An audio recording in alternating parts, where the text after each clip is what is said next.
ఇప్పుడే తమ్ముడు సినిమా చూసి వస్తున్నా. ఫస్ట్ పాయింట్ ఏంటి అంటే నితిన్ గారు మీరు సిగ్గుపడాలి. ఎందుకు అంటే మీరు తమ్ముడు అన్న టైటిల్ పెట్టుకున్నందుకు మీరు సిగ్గుపడాలి. మీరు కూడా ఒక పవన్ కళ్యాణ్ అభిమానే.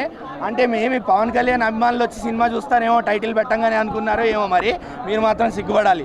ఒక అక్కకి తమ్ముడికి జరుగుతున్న స్టోరీ కదా అని చెప్పి మీరు టైటిల్ పెట్టేసుకున్నారేమో, కానీ కాదు. ఇది వేణు శ్రీరామ్ ప్రామిస్ కాదు, ఇది జనాల పేషెన్స్, టాలీవుడ్ ఫ్యాన్స్ పేషెన్స్. ఇది మీరు ఇలా ఎన్నిసార్లు అన్నా మమ్మల్ని మోసం చేస్తారు. పోయిన సినిమాలన్నీ పోయాయి అని బాధపడ్డారు, చూడమన్నారు, చూసాము. ఈ సినిమా కూడా పోయిందన్న. మీరు మళ్ళీ ఇంకొంచెం ఆలోచించి సినిమా తీయండి, మేము మళ్ళీ వస్తాం చూడడానికి.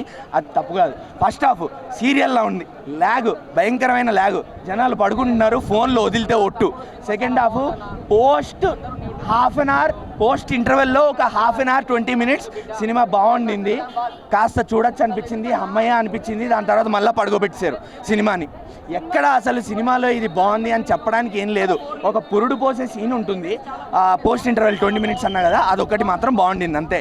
వర్ష బోల్లమ్మ గారి క్యారెక్టరైజేషన్, ఆవిడ యాక్టింగ్ మాత్రం చాలా బాగుండింది. లయ గారు మాకు మంచి చైల్డ్హుడ్ మెమరీస్, నాస్టాల్జియా అనుకుంటే ఆవిడ కూడా యాక్టింగ్ మర్చిపోయినట్టు చేశారు ఏందన్నా. ఆవిడ కూడా యాక్టింగ్ మర్చిపోయారన్నా. ఓవర్ యాక్షన్ ఉంది ఆవిడది సినిమాలో మొత్తం. వాయ్యో ఒకటి బాగుంది అని చెప్పడానికి చేత కావట్లేదు నాకైతే. సినిమా అడ్డంగా దొబ్బింది. దిల్ రాజు గారు ప్రమోషన్లు మొత్తం ఓన్లీ ఫస్ట్ డే కలెక్షన్స్ కోసం ఉంటాయేమో నాకు తెలిసి. ఆయనకు కూడా తెలుసు సినిమా దొబ్బుద్ది అని. వచ్చేదంతా అడ్వాన్స్ బుకింగ్ ఫస్ట్ డేలో వచ్చేయాలనుకుని ప్రమోషన్స్ చేస్తున్నారేమో ఆయన కూడా. అంతే, సినిమాలో చూడడానికి ఏం లేదు. మీరు వేస్ట్ చేసుకోకండి డబ్బులు, హాయిగా ఇంట్లో ఉండండి. వచ్చే వారం పై వారం ఇంకో మంచి సినిమాకి వెళ్ళండి అంతే. ఇప్పుడే తమ్ముడు మూవీ చూసినా, చాలా అంటే చాలా బాగుంది. ఇన్ని రోజుల నుంచి దిల్ రాజు గారు చెప్తున్నారు కదా కంబ్యాక్ ఫిలిం అని, సో అది నిజమైందని చెప్పుకోవచ్చు. మంచి మూవీ అన్న. ఇంటర్వెల్ ట్విస్ట్ మాత్రం చాలా అంటే చాలా బాగుంది. అండ్ లయ గారు చాలా రోజుల తర్వాత కంబ్యాక్ ఇచ్చారు, సో అది కూడా చాలా బాగా అనిపించింది నాకు.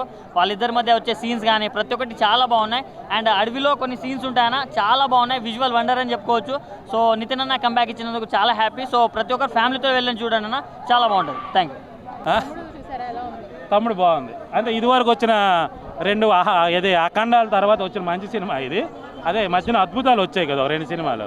సో వాటి మీదకి చాలా బెటర్గా ఉంది మూవీ. నితిన్కి ఒక కంబ్యాక్ మూవీ. తర్వాత అన్నింటికి మించి అంటే నితిన్ కంటే కూడా నాకు లయ మళ్ళీ రావడం నాకు బాగా నచ్చింది. ఎందుకంటే చాలా రోజుల తర్వాత మళ్ళీ లయ రావడం అనేది జరిగింది. మనకి లయ మంచి మంచి సినిమాలు ఇచ్చింది. మన తెలుగు అమ్మాయి, విజయవాడ అమ్మాయి మ్యారేజ్ చేసుకొని పిల్లలు అయిపోయిన తర్వాత మళ్ళీ ఒక మంచి కంబ్యాక్ మూవీతో తను వచ్చింది. మధ్యలో కన్నప్ప ఎందుకు వచ్చింది, తమ్ముడితో మాట్లాడతాను. కన్నప్ప అయిపోయింది, బాగా చెప్పాను కదా. 10,000 millions నీ ఛానల్ వెళ్ళే మళ్ళీ నువ్వు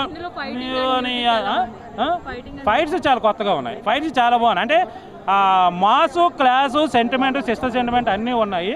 సో అన్నిటికి కలిపి మూవీ ఉంది కాబట్టి సినిమా చూడండి. ఎస్పెషల్లీ మేనగోళ్ళ క్యారెక్టర్ నాకు బాగా నచ్చింది. మామాని క్యూట్గా పిలవడం అదంతా నాకు బాగా అనిపించింది. సో మరి దిల్ రాజు గారి ప్రొడక్షన్స్ అలాగా గట్టిగానే ఉంటాయి. సో ఓవరాల్గా మంచి సినిమా. బిఫోర్ వచ్చిన సినిమా మీదకి ది బెటర్ మూవీ. ఇది చాలా బాగుంది. మళ్ళీ కంబ్యాక్, మళ్ళీ వచ్చాడు, మళ్ళీ ఫామ్లోకి వచ్చాడు. సో ఇలాగ ఈ ఫామ్ కంటిన్యూ చేసి ఇంకా మంచి మంచి సినిమాలు తీయాలి. కొన్ని ఆలోచించుకొని కథలు ఎంచుకోవాలి. అంటే మనోడు యాక్టర్గా చాలా మంచి ఇది ఉంటుంది, కానీ బిఫోర్ వచ్చిన 2 సినిమాలు కొద్దిగా కథల పరంగా కొద్దిగా ప్రాబ్లం వచ్చింది. సో కథలు మంచిగా చూసుకుంటే చాలు. ఇప్పుడు రంగిదే కానీ అలాంటి సినిమాలు అన్నీ చాలా బాగుంటాయి.